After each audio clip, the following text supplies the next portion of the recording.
go.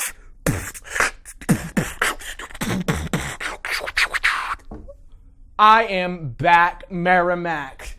That was actually awesome. It rhymed. I am back, Merrimack. Did you get it? It was really cool. Oh, okay, never mind. You guys are like, oh, for the love. Just move on with your show already. We want to eat our dinner. I understand. It's okay. So, man, it's been like 2 months since I've been here. Shame on me. What have we gone through? Presidential candidates getting into the race, same-sex marriage, decision with the Supreme Court, world's falling apart, mayhem and chaos, people getting hurt, losing their jobs, Obama's ruling the world. It seems like no one's taking a stand. Did I about sum it up right? I know. Anyway, but there's good things to talk about, and I'm really excited. So the first thing I want to do is introduce my guest, Dan Hynes, a concerned citizen. I'm a concerned How you doing, citizen. Brother? I'm doing great. He just happens also to be a friend, too. You put that title in parentheses, friend. A friend. Yeah. So I guess the first thing I want to start off with is let's talk just for like 75 seconds about the forum last night, the presidential forum, because today's the 4th. Yesterday was the 3rd, so this show will probably be airing, I don't know, like this weekend or Monday or something like that. So, what was your thoughts on the forum? A lot of good candidates. I think it's great that this forum allowed everyone to get together and not just picking certain preferred candidates. Yeah.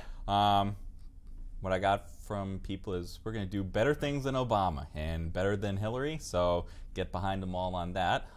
Some of the candidates stand out. I know you like Ted. I've endorsed Rand. I think both of those would be the best presidents we've ever had in the country. So Amen. Amen. hopefully we get one of those in, and there's some other good ones. Absolutely. That's good. That was brilliant. Awesome. You just summed it up right away. No, I agree. I thought Rand and Ted did a very good job. I posted on Facebook, I said they gave the most straightforward answers. I was like, this is brilliant. If you don't know what we're talking about, there was a union leader forum for all the presidential candidates were invited. Only 14 showed up because a few others just couldn't make it or whatever reason they had. But it was good. It was a good forum. So we enjoyed it, and we're looking forward to the Thursday debate. It's going to be awesome. This is like the Super Bowl for political junkies. I mean, we got watch parties being set up all across the state and everything. Oh, it's going to be so much fun. Did you get those tickets yet? I know you were trying to panhandle some tickets to get in. No. Oh, the debate. Yeah, so I think that was going to be the St. A's debate in February. Okay. Yeah. I'm gonna Keep be working at it. Hard-pressed to go to Cleveland and listen. That's costs a little bit of money to go over there. So I actually had something really fun that I kind of wanted to... I was going to mention this just solely, if that's a word, on the show. But since you're here, this is awesome. I have several pieces... Is that even the right word to use, pieces? I have several different types of legislation that I plan on introducing next year. Yay! And so we'll just kind of briefly go through. Again, these aren't all completely formed for the audience who are listening, but you can give your feedback, what you think, since you're a constituent. And this is awesome, and it holds heavy weight, which is fantastic. Finally, I get a constituent on the show. I love this. I get to get grilled if I'm wrong. So... but looking into this, so the first thing is, obviously we've seen something with Planned Parenthood. Now I don't know, you may have a little bit more information on Planned Parenthood than I do, maybe not, I don't know. But this should be a pretty interesting thing. So my first piece of legislation that I'd like to put forth, this is really radical. I want to take a racist quote from Margaret Sanger. Yes, you heard me right, because she was a racist. You ever heard of Margaret Sanger? There was a quote she sent to a letter to this guy. I'm trying to remember his name right now. I think he was a doctor of some sort. I have to go back and check. But it was December 10th of 1939. And in the letter, she essentially told him that we want to exterminate the, quote, Negro race. And the only better way to do this would be to get black pastors in the churches in the South to promote this message without them actually knowing what they're promoting. And it was pretty disgusting. There's many other quotes, but what the plan is to take one of those quotes and by state law force it onto every single piece of literature that's sent out by Planned Parenthood until they're defunded publicly. Right? Yep. So I think I mentioned this to you before anyway, but the goal behind this is, number one, obviously to defund Planned Parenthood publicly. If people want to give their private donations, that's their business, right? but I want them defunded. And obviously, we just had a vote yesterday in the Senate. It failed. The United States Senate, not New Hampshire Senate. United States Senate, it failed 53 to 46. And it was really sad. This is disgusting. So taking the Confederate flag argument, you know how they said, we want to ban the Confederate flag because there's a history of racism and it should be banned, and blah, blah. And in fact, let's just go ahead and ban everything that has a history of racism because it's just disgusting. Okay, well, we'll go with that argument then. We'll ban Planned Parenthood for a history of racism. You know, in this case, it's not really banning them. You're just trying to get them defunded at most, or I mean, at least that, right? But kind of taking that argument, and it'll probably tick some people off, you know, but it's a different approach. It's not been done before. I don't think it's been done before. What are your thoughts on that?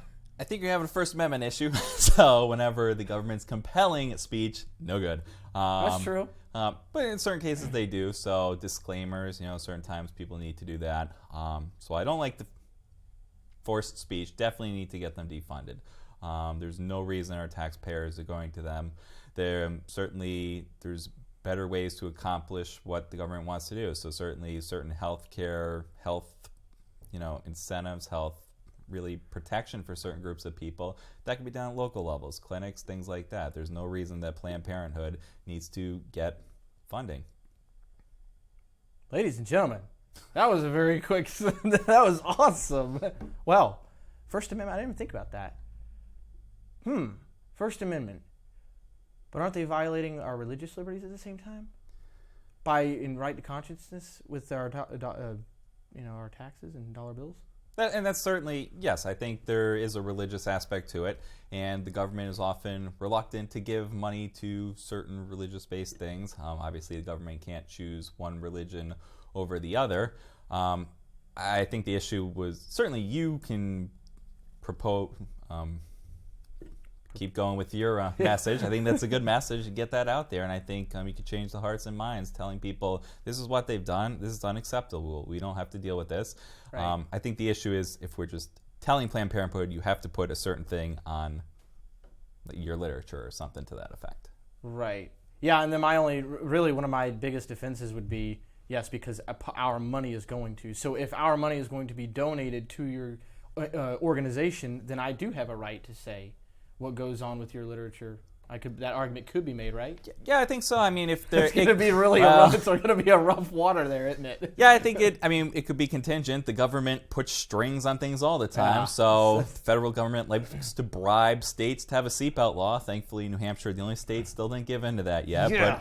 But the government puts strings on everything. I think something to look into. But yeah, if the government's going to say, hey, we're giving you $1 million, you have to tell people this, you have to make certain information known. So I think that is different than just forcing them to do it. If you're attaching money with it, I think that could be a different issue. Well, there you go. Well, thank you for that. That's some good stuff to think about now. I'm dead serious. It's awesome. I actually didn't really think about the First Amendment aspect of it because of the money issue. But good thoughts. Next piece of legislation as we're rolling through this is actually kind of interesting. I'm working with another rep on this. It is, funny enough, it's kind of not really a spit in the face to the governor, but it's something contrary to what the governor's trying to do, which is increase car registration fees. Yep. Well, this would be reforming that. So basically, the way it works, oh my gosh, if I can say this right, you get two options. Option number one is pretty much what we have right now, where your car's $20,000, right? You pay $20,000 for it. You pay $500 or $400 to register the car, right? The next year it drops $25, $30, and then the year after it drops until eventually after, 7 or 8 years or something along those lines, you're at a flat fee or whatnot.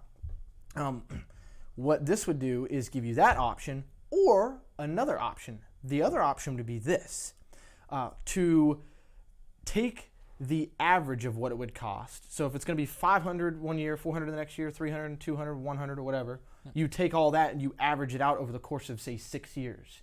And so now you're paying maybe, $250? So it'll incentivize. So you pay $250 up front in each year up until 6 or 7 years down the road, and then you hit the flat fee afterwards. So eventually, yes, for a year or two, you will be paying, because the $250 is going to meet up, right? Yep. With the $200 or whatever you may be paying 5 years from now if you were just to take the option that we're doing right now. So if this was making any sense to anybody at all, You take the average and spread it out, or you just take what you've got now, how you pay your car registration out each year. The whole point is to incentivize people to go out and buy new cars and to save them money up front. Right. So if you're like me and I do a lease, I have to pay $400 to do my lease. It's going to be a little cheaper this year, and next year will be different because I go in for a new lease. However, if I took the option that I'm talking about, I could actually pay $250 up front as an average cost for the first 2 years, and I've saved myself like $300 in the long run. That's awesome, you know? And people say, well, what's that going to do? It's going to incentivize me to be able to go out and buy a car if I want one, you know? It's going to save me money, and it's revenue neutral. Yes. Definitely favor different choices when the government's giving people. Don't often get that. I think that's a great approach. I think there's some, in tax law, it's sort of depreciation, things like that, where we average things off. So certainly makes sense. The fact that it's financially revenue neutral, great. The government can't say, hey, you're costing us money. At the end of the day, I really like to see the registration numbers stay the same or go down. How our House, Republican, and Senate keep proposing these increases, beyond me. You're not doing it, so I can't blame you. I'm going to blame the others. There you go. Well, I totally agree with you, Dan, because it makes me sick too. I mean, we had this marriage license fee that went up by $5, and I'm going, they say, oh, it's just $5. Don't we want to incentivize people now not to get married? I don't think you want to incentivize people to do anything as far as marriage is concerned. Don't we want government out of it in the first place? Now, it's not to go into the whole same-sex, straight marriage or whatever, heterosexual marriage, but the point being is the government being involved, period. Get the heck out of it. Why are you increasing fees on people? I'm against fees. I don't care what it is in taxes. You got to keep them down, and I will fight tooth and nail for that. And that's why I like this whole car registration thing, because it gives, like you said, it gives people options. I love options. So if you're a person who trades out your car every 2 years with a lease, or you're a person who trades in your car, brand new car, and say you pay it off, and after 5 or 6 years you like to upgrade to something brand new because you're just really wealthy, so be it. This works perfect. And then the other option, you're kind of stuck with it, if you don't make a lot of money, but you, like I said, you go with a lease if you want. It's options. You would think pro-choice people are pro-choice, but that's not usually the case in this, you know what I mean? It's like, usually these big government people. Yes, exactly. It's usually this big government stuff, and I'm going, oh man, this is nauseating. Oh my gosh. So you like the idea? That sounds pretty good. I like that idea. Yeah, marriage license, if it were up to me, it wouldn't even cost $5. So now you'd be increasing it more than 100%. There you go. It's a piece of paper that has to get filed with the town clerk, where I don't see where the expense is coming in. I agree. And as far as the registration cost is concerned, my initial thought was to, drop it down to say $25 or whatever a processing fee may cost. Yeah. Now I had another rep who said, the towns in the state aren't going to like that though. So we need to work on a way to make it more revenue neutral, but also it's saving people money in the long run and it's incentivizing them to get new cars. A win-win. Was it death by 1,000 cuts sort of deal? Yep. Let's take each piece as we go. And I'm like, yeah, but we're already about to die as a nation. I'm like, we're bleeding to death now. Why don't we just take a big chunk out of it right now? And I'm like, honestly, why do the towns in the state need all this money? The more money we give them, the more they spend. Right. Just don't feed the beast anymore. People say, do you want a government shutdown? Well, kind of frankly, yeah, I do. I'm about fed up with this bull. It's disgusting, folks. Am I right? It is bull. It's bull. Right? It's bull. So I'm looking at this going, what do we do? And part of the solution is to begin defunding the state and the towns to a certain level. Okay? Because we spend a lot of money that gets misappropriated. Right, Dan? We know that. We do. The more money we give them, the more they waste. It's. I don't want to go into it. It's crazy. So that's my second one. Third one would be, I actually just sort of thought about this the other day, more of a tag along to Representative James Spillane's bill on, car inspections. So he wanted to get rid of them entirely. That would work. I am all for that. It's ridiculous. That we can have a conversation about that on another show as far as why or why not. But that was the bill. He wanted to get rid of them and all. While I'm for that, it didn't pass. So how can we begin to save people money, right? And still have safe cars on the road. I do safe because it's really not safe. It's more government wanting to get involved in your life. Right. But how do we do that? So I thought maybe do it every other year. Why not? Yeah, I grew up in New York. They do it every other year. Looking at this issue, I think it just came up last term, right? Yeah. And I think the government's response is, hey, we're not getting as much money. So, again, it comes down to the money for the government. It certainly makes sense from a standpoint. I mean, if my car is not safe and my brakes don't work, I'm not going to wait for the 2 years to be up to go fix my brakes. If that's the whole point of registration, inspections, things like that. So, certainly with registration, registration has nothing to do with a safe car. That's what inspections are for. It's frankly the government getting more money. Yeah, it's ridiculous, and I'm with you. I think that simply going in come on, every other year, that's fantastic. There could be some leeway. You could make it where, frankly, you could do it where if a car is no older than it's 5 years or newer, it's exempt from inspections. Right. I'm sorry, but if you got a car that's 5 years and newer, why do you need to get it inspected? Are you telling me that? So you're implying that the manufacturer who made it did a terrible job? So then maybe they need to be investigated. I don't know. I'm just saying that it's ridiculous. It's just another way for the state to make money. And then every car after that, you get every other year. By the way, isn't it true that antiques don't have to be inspected? Up to a certain age, like 17 years, and they don't need an inspection? I believe that's true. I don't know the cutoff on the years. What the heck? Wait, no, they would be the ones who would think. It is a little backwards here, but... So, hang on a second. The newer your car is, the worse we expect it to be. The older it is, cool! There's no bad emissions back then. What in the world is up with this? The truth is, they made cars really good back then. They really did. We need to go back to the 1950s and 60s where they were tanks, But I'm serious, guys. I mean, we have very smart, awesome people today in our society who are able to invent and come up with new products. Are we trying to say that we can't come up with a car that's fuel efficient? Now, I'm not talking about a smart car. You plug your battery in and the sun goes, hey, let's power up, man. I'm talking about, that was ridiculous. I'm talking about just a simple invention where maybe a car doesn't have to run on gas anymore. Maybe it can run on water or something. I don't know. I'm just, it's so frustrating. But, yeah, I think every other year would work, right? Do you think so? I think so, yeah. I think it's, again, going to come down to the government not getting their money, and they want their money. Lord forbid they don't get their money. Lord forbid. Well, if the millennials begin to take over, they ain't get a dime from it, are they? Put that little star FN next to a bill, and it's dead already. Oh, man. I know. Jeez. So, okay. Well, the fourth one that I actually just thought of the other day, and I don't know. It's interesting. I'm not really sure where libertarians are going to fall in this because I saw some stuff bantering back and forth on Facebook about this. So there's this new thing in Hampton Beach. You probably know where I'm going with this already, where it's this nudist event. Yeah. So they want to do a nudist, topless event, I guess. Yeah, it's topless. Free the Nipple campaign actually spoke with people about this. So really? Yeah, I could probably give you some information on it. So I think presently under state law, it is lawful. State law, I believe, bans genitals, to which genitals not include chest or breasts. Now, certain towns, I think Laconia was one of them, have certain ordinances prohibiting it. I think that's an issue. I think really it comes down to a constitutional equal protection issue. So, I mean, we're telling people you are a criminal because you're a woman. I think there's a problem with that. I think there's a constitutional argument against that.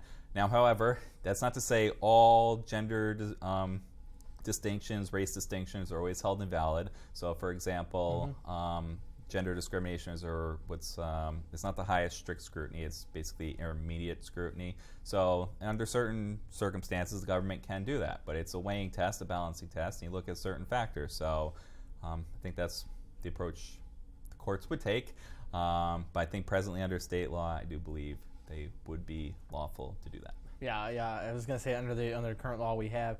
Yeah, it was a little disappointing to me, kind of seeing it and going on, because I'm looking at it this way. And I'm a Christian, so I'm obviously, well, I wouldn't say obviously. There's a lot of Christians who say they'd support something like that. I don't get it. Anyway, there's some standard of decency that we should hold in society, as far as how people present themselves. Let's say that in public and so on and so forth. I don't have, well. a personal problem with people being nude out in wherever, yeah, I think there's a moral aspect to it all.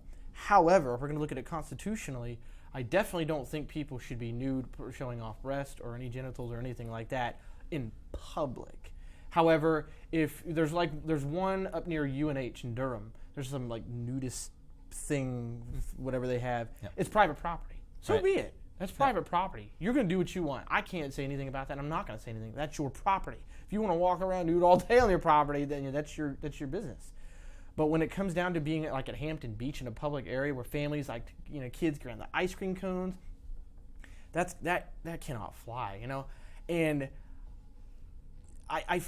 we're entering in such a bad culture problem right now where this debate of equal protection check this one out, liberation of women. Women are liberated, but when we're talking about lowering our standards as society and what we're willing to flaunt out, there's a problem, and it's gotten worse. It's gonna get worse. I mean, you got sexuality running rampant, and not to mention the fact that if we're gonna have women walking around topless, what does that say for the guys around them? One guy might be thinking, oh yeah, and then you might actually get a rape case. And somebody might come back and tell me, well, can you prove that in other instances? Well, no, not right off the bat. Absolutely not. Can you prove they won't rape, though? That would be my thing. I mean, you never know who's walking around. So I think really there's a standard of public decency we should uphold.